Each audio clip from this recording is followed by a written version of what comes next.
Hi there, I'm John Shields. I'm the chef proprietor of Gertrude's Chesapeake Kitchen at the Baltimore Museum of Art. I grew up in Maryland. I've spent most of my whole life here, and everything that I do is about Maryland food.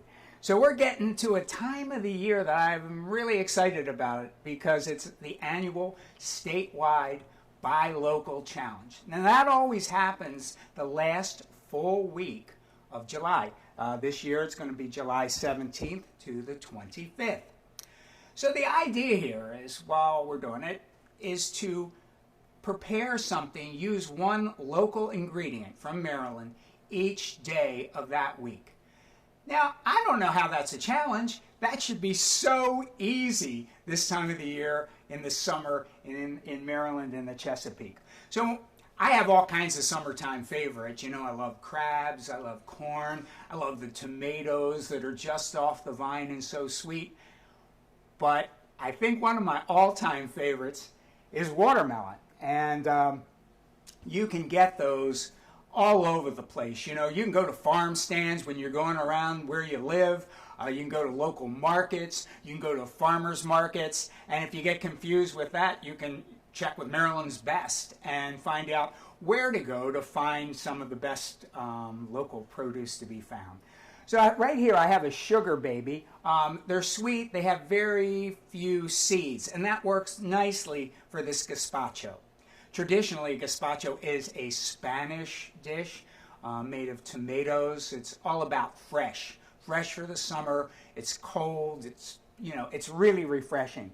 So we're gonna do a little bit different. We're going to use a Maryland watermelon to make a delicious gazpacho. So let me show you. It's pretty easy. It's sort of two steps. We're going to make the liquid part, which is the soup, and then we're going to have some chopped up part that we put in the end, and it finishes it. So let's go. So the first thing I did is I took the watermelon, and I took off the rind, cut it so that I could get the flesh, like so, and I put that into a blender. Pretty easy, huh? The thing that gives the gazpacho a lot of its texture is this white bread. You want to just use a white bread. It can be a little bit stale, and we cube it and put it in like so. It sort of gives the texture to the gazpacho. Okay, then next I have some almonds. They're blanched almonds, and then I toasted them just a little bit. When you toast them, it really brings out the flavor, and it gives it a great addition. All right, we have that there. And then I have some orange juice. It's fresh squeezed orange juice. Pour that right in. I have a little bit of lime juice as well. Next thing I need is a chili. I'm using the jalapeno, and what you want to do is just take out the seeds first, because whenever you're doing peppers, really the thing that has the heat is the seed, and the real flavor from the pepper comes from the flesh of it. Here we go.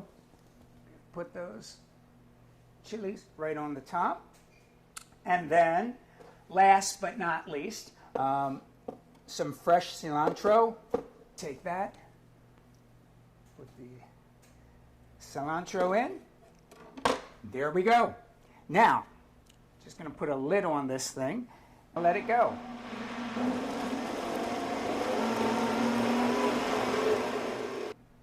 And that's about it. It's a quick blend. Get all those ingredients to come together. And then I'm going to get a container to put the liquid ingredients in. Look at that. Now I put mine into a metal container because I like to, when it's finished, put it into the refrigerator and get it nice and cold. All right, some of the last things we need to do to finish this up is, remember, I cubed all this other watermelon as well. So we're going to take that and put that right into our mixture here. Then I have a little bit of red onion. I just kind of fine dice the red onion. And then some red bell pepper that's been diced.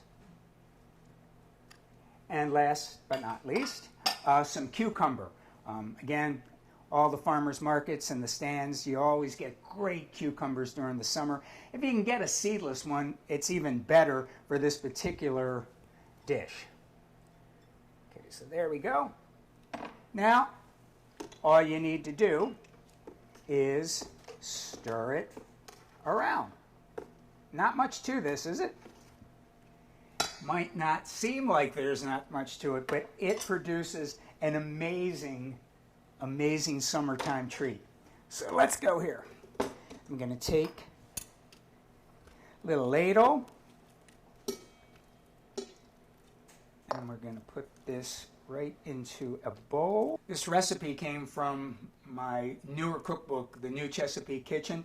If you can get some fresh picked Maryland crab meat, put in a few lumps on top of that, it's unbelievable how Maryland crab and watermelon actually pair together so nicely. So you can do it any way you like. You can have it straight, just like this. You could put a little bit of crab on it. But, you know, for my buy local challenge, watermelon is one of the best things that I can possibly think of. And we can get almost all these ingredients that you saw me using today at our local little markets and our farm stands and farmers markets. And the important part by doing that, when you get out there and then you buy these products, we are supporting our local food economy. It helps all our farmers, all our markets, and it helps all of these different towns and neighborhoods thrive. So it's amazing how much good and how much impact we can do just with our forks or with our spoons. So it's very exciting. Remember, it's July 17th to the 25th. Get out there, get to meet your farmers, get to know the people that grow your food, and we're going to have one awesome Buy Local challenge. Thanks.